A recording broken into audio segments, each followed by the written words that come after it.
नमस्कार, सब लोग कैसे हैं। मैं आपके सामने जगदीश शाह यानी जेएस फिर से राजेश खन्ना का एक नया एपिसोड लेके हाजिर हुआ हूं। इसमें हम ये बात करेंगे कि क्यों ऋषिदा ने उनको अपनी नॉर्मल साइज स्टाइल चेंज करने को बोला, और दूसरा जो उनकी जो फेमस थी, उनका जो क्रेज था वो किस हद तक पहुंचा था, इसकी हम बात करेंगे। बावर्ची के पहले उनकी हाथी मेरे साथी, आनंद, ये सारी फिल्में बहुत हिट हो गई। और आनंद के बाद जब बावर्ची का रोल आया राजेश खन्ना जी के सामने, तो ऋषिदा ने बोला कि इसमें आपके कोई भी मैनरिज्म्स कुछ भी नहीं रहेगा, आपको कोई ड्रेसेस भी नहीं मिलेंगे फैंसी, आपको पूरी मूवी एक ही ड्रेस में करनी है। अगर और कोई डायरेक्टर होता तो शायद राजेश खन्ना जी ये नहीं मानते, लेकिन ये ऋषिदा थे तो उनको पता था कि उन्होंने आनंद हिट दी है, तो उन्होंने एग्री किया और एक ही ड्रेस में पूरी मूवी की और बहुत ही जबरदस्त एक्टिंग की। इस पर से उनकी रेंज का पता चलता है। तो जब बावर्ची का शूटिंग हो रहा था, तो शूटिंग था पूना से कुछ किलोमीटर दूर और 2 बजे की शिफ्ट थी। सारे एक्टर आ चुके थे, जया जी और बाकी सब सीनियर एक्टर आ चुके थे, और राजेश खन्ना को 2 बजे आना था और वो लेट आते थे तो 3 बजे तक, 4 बजे तक आ जाते थे। लेकिन रात को 10 बजे तक वो नहीं आए, तो ऋषिदा ने सोचा कि अभी पैकअप कर देते हैं। और 10 बजे जब उनकी गाड़ी आई तो वो बहुत ही गुस्सा थे।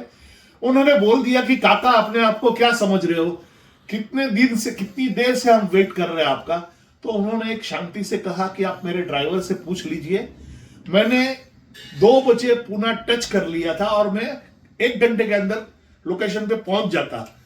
लेकिन वहां जो हुआ वो कोई मानेगा नहीं, क्योंकि लोगों ने मेरी गाड़ी घेर ली और बात यहां तक पहुंची कि मिलिट्री बुलानी पड़ी और एक इंच भी गाड़ी हिल नहीं पाई। अगले 8 घंटे तक लोगों को वहां से निकालने में इतना वक्त लगा।